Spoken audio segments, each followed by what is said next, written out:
woman came to stop me on a dime.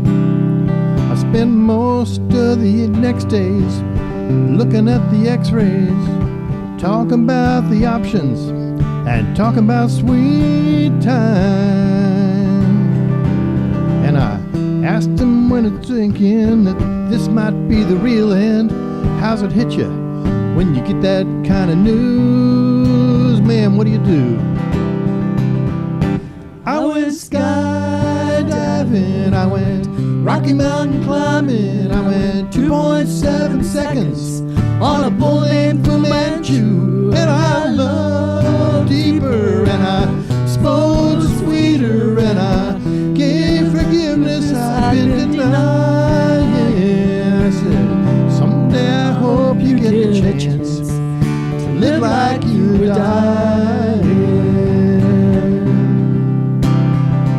So probably, I don't know, a year or so ago, I met this wonderful man called Tom Leach.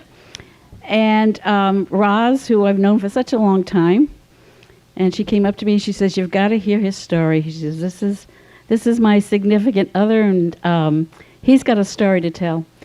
And since then, I've got to know Tom, and it's my joy today to bring him here to speak to you about his near-death experience. Tom?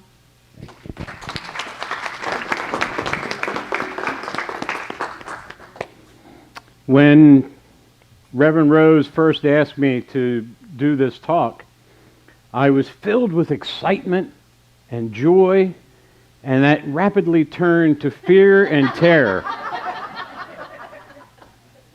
Not because I don't know what it is I'm talking about, it's because I only have 20 minutes in which to do it. But it also came from my programming, and what I have to start with is, you all know me from when I've been here, which is when I've been different. I was a very much different person the first 40-some years of my life. I was told over and over again that I would never amount to anything. And then I spent my life proving them right. I was told that I wasn't smart enough, that I might as well just be a janitor, because I couldn't aspire to be anything else. And the worst one of all was that I was pretty much unattractive. Yeah, I know, this wonderful species in front of you, and yet, but I spent my life hearing those negative voices of, I'm not this, I can't do that. And so in my 40s, I was a living shell. I'm a very pleasant person on the outside, but I was empty on the inside. I was a very passionate sports fan. I'm a Baltimore guy, and I'm a Ravens fan. And if the Ravens lost on Sunday, don't talk to me until next Sunday after we win. So I was that kind of on the edge kind of person. By the time I was in my mid-20s, I was working full-time, I was playing soccer full-time, and I was drinking full-time. And I'd like to admit that I was very good at all three. But it wasn't what life was supposed to be about. There was still a core of me that knew that there was a better life, and I didn't know how to find it. Well, God has a plan for that, for all of us. So, in February of 2008, I had a silent heart attack. And I had been an EMT for many years prior to that, so I knew just enough to be dangerous. And so I'm sitting in the gym trying to figure out what was happening, because I couldn't stand up.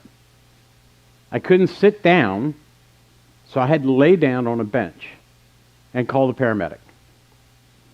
When the paramedics showed up, I knew what they were doing. I looked at him and I said, let's go. He says, yeah, you're in a full-blown heart attack. I'm talking to him, feeling nothing.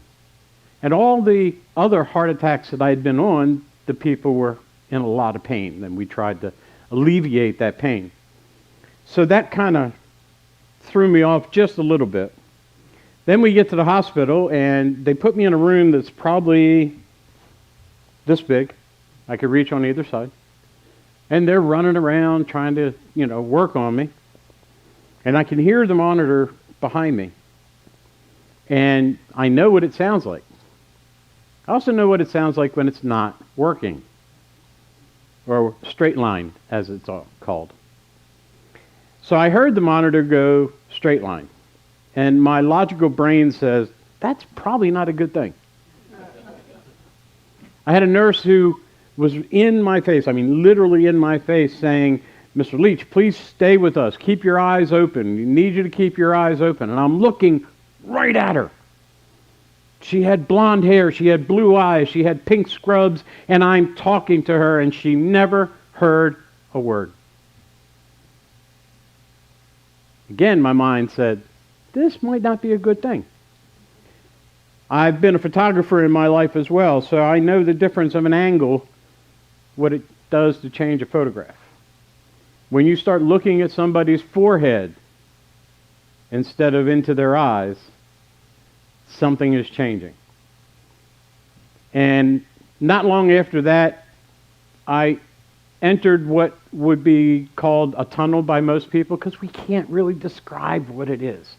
It's darkness, it's emptiness, it's the source of all knowledge. And here I am right in the middle of it, and off in the distance, like that clock in the back of the room, there's a light. And that light, without any sound, without any motion, without anything, was around me. I was greeted by my father, who had passed in 1990. I smelt aqua velva. It's a smell you never forget. I felt the wagging of a tail on my leg. And this was my dog, Taffy. And if you ever hear me tell the whole story, you'll understand how important a piece she is in that story. My grandparents were there. There were thousands of people there. All I know is that while I was there, I felt peace and love and joy. It's like I took a warm blanket. I know you guys don't do warm blankets down here. But from Maryland, we put a warm blanket around us to keep warm, and we huddle up, and it feels so good. It's the first time in my existence that I had ever felt that good. I think it was, 47 at the time. So 47 years. I had never felt this intense peace and love and joy and welcomeness. Now, while I was there, they'd love to give you what's called a life review. We will all experience a life review. Unfortunately, how many folks here were raised Roman Catholic? Oh, I'm so sorry. As a Roman Catholic, I was sure that I was going to go to the pearly gates. I was going to meet St. Peter. He was going to tell me that there's a high road and there's a low road. I was really sure that I was not taking the high road. The only good news was none of my friends were either, so at least I'd have some company.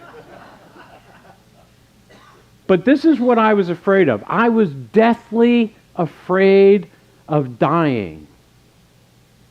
And all of a sudden, after my father, my dog, the light, the tunnel, all of this, that I figured out, I really am dead. And that washed over me. And it was like, that's no big deal, so what? This thing that I had been afraid of my whole life is nothing more than a transition we're all going to make. And it's so joyful, and it's so peaceful, and we dread it so much here because we've been told the wrong things about it. So here I am in my life review, and I did two things that I never thought I would do in heaven. The first was cry. I cried because I saw a scene of my life that I wasn't exactly kind to someone.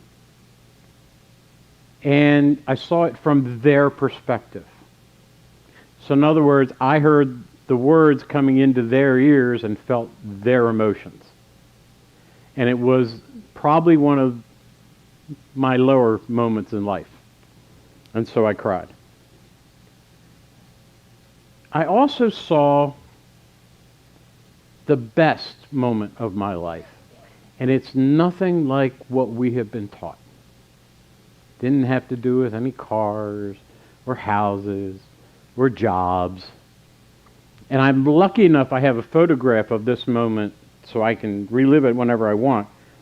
It was when I was holding my son and I'm feeding him. And in my life review, I could feel his shoulders moving in the blanket. And I could smell the formula. And anybody who's been a parent knows what formula smells like. So that, ladies and gentlemen, is the most important moments of your life. Those moments of unconditional love. And what can be more unconditional than wanting to feed your children? The next thing, they told me I had to leave. And this is where I did the second thing I never thought I'd do in heaven. I argued with my angels. And I did not win. I'm here.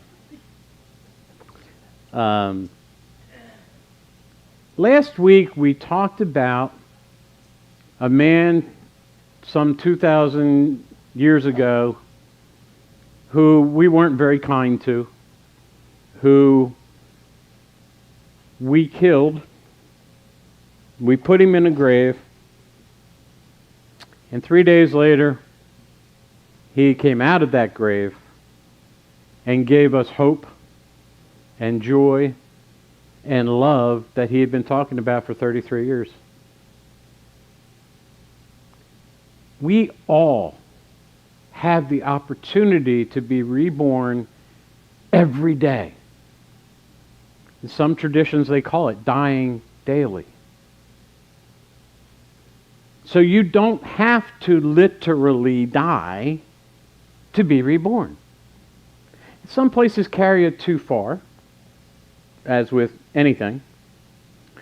But here we are, every morning, having the choice of what kind of day we're going to have. Better yet, what kind of day we're going to give someone else. So, and we talked about PMH Atwater a little while ago. PMH is a researcher on near-death experiences. She said 75% of all near-death experiencers who are in a relationship, when their near-death experience happens, within 5 years they're no longer in that relationship. And the reason is we're different people. Dear friend of mine, Dave Bennett, he was an adrenaline junkie. He was a diver, you know, the deep sea diver with the bell and the helmet and all that. He was, and his wife married him because he was an adrenaline junkie. And when he came back, he wasn't the adrenaline junkie anymore, and she couldn't handle that. So he was divorced within 3 years. I made it just under 5 years because my wife had no idea who I was anymore. Because I was a different person.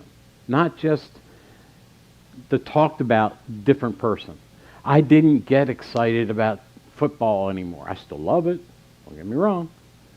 But I didn't have the passion for those kinds of things. What I had passion for was opening the door for people at the Wawa. What I had a passion for was talking to people who once talked to me and I didn't care what they had to say. Now all of a sudden I cared. Afterwards I opened a hot dog cart in my town, Bel Air, Maryland, on Main Street. And I was determined no one would go past me without hearing, "Hello, how are you? Have a wonderful day." You are going to smile. I didn't care whether you bought anything from me or not, but you were going to smile. And it made so much of an impression, and I'm not, believe me, I have no ego, so I don't pat myself on the back, but after a while I got noticed by the town. And they started asking me if I would sweep the streets. So I would go out at 4 o'clock in the morning and sweep Main Street, and then I'd get ready and do my hot dog day, and then I'd do my other 3 jobs after that. It gave me an opportunity to have a one-on-one conversation with God every day. And I mean a conversation. It went both ways. This is something that a Roman Catholic, we weren't told we could do. See, I had to pray to St. Christopher, who prayed to Jesus, and Jesus would put a call in to God, and then God's secretary may or may not get back to me at some point, and then my prayer may or may not have been answered in the manner in which I appreciated. But I'm having real conversation. I still do. I have conversations. He's laughing at me now. I have real conversations with God. And I remember I would have a question for God as I'm walking down the street. And if I got the answer right, I got a quarter. Now, we had parking meters and all this, but you really don't find quarters falling out of people's pockets and landing on the ledge of a building or a window. In one particular case, I needed money. I needed $100, something fierce, or my hot dog cart was going to be out of business.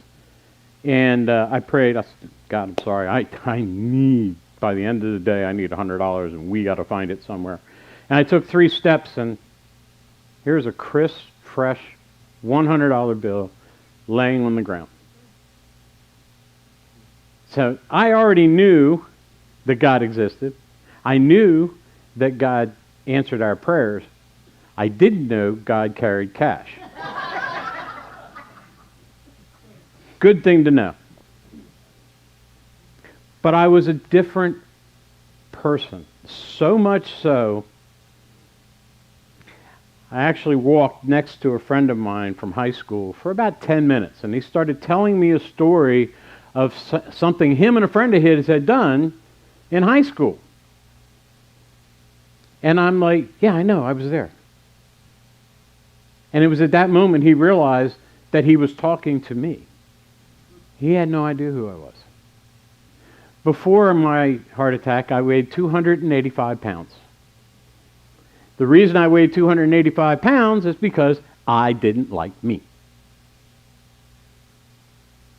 So my mom made really great cakes, and when you hear the really long story, you'll get the point. Mom made great cakes, and I ate a lot of cakes.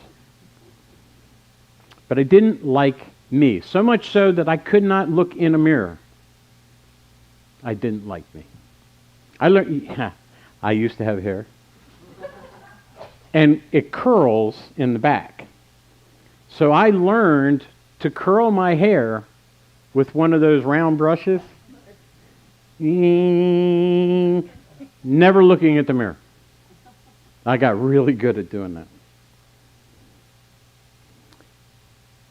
When they kicked me out, and I love to say that, by the way, they did kick me out. It's like a movie. You ever hear that thing at the end of the movie that the message is echoing? Well, I heard, remember to love, love, love. I'm like, what are you talking about? I had no clue what they meant. And it's taken me 10 years to start figuring out some of it. The most important part of it is to remember to love ourselves. Because when we go home, you're going to get more loving than you ever thought possible. Because they think we're rock stars. They can't wait for us to come back and say, hey, this is what we did. You got to see Unity in Merritt Island. They're growing. They're excited. So that everybody is excited for us to come back home.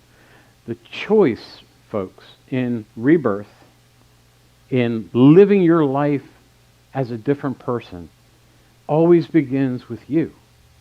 And it always begins with, how do I feel about me? Because if I don't love me, it's hard for me to express love to someone else because they don't know what it is.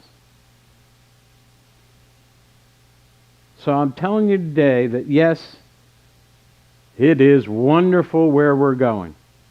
And if anybody wants to ask me about my fear of dying or anything else about this, I will talk for days. The hardest thing to do with an NDE is to get them to shut up. Because we are so filled with that joy and that excitement to move on and to share with everyone. So if you've ever been afraid of dying, you ever wonder what heaven's been like, take all of those fears that you've ever had, wipe them away, and then start today to be that different person. Love that song. Live like you were dying. Because that's what we try to do. Every day I go to work, I drive these bridges over to Route 1, and I am like, oh my God, I live in paradise. You have palm trees everywhere. You have sunshine. You have nice people. You have pools. Thank you. And every day is a moment to say, I love you. And I love you. And I love you. And I really love you. And I love me. And that's where it starts. That's where your rebirth actually begins. How much do you love yourself? Is it enough? Is there more? Always. But live each day as if you had died overnight. And when you wake up that next morning, you're appreciative of everything. You want to climb the Rockies. You want to do all those things that you never thought you could do. And you want to do them with joy in your heart. So rebirth is joy, is heaven. And that's where we're all headed. Thank you.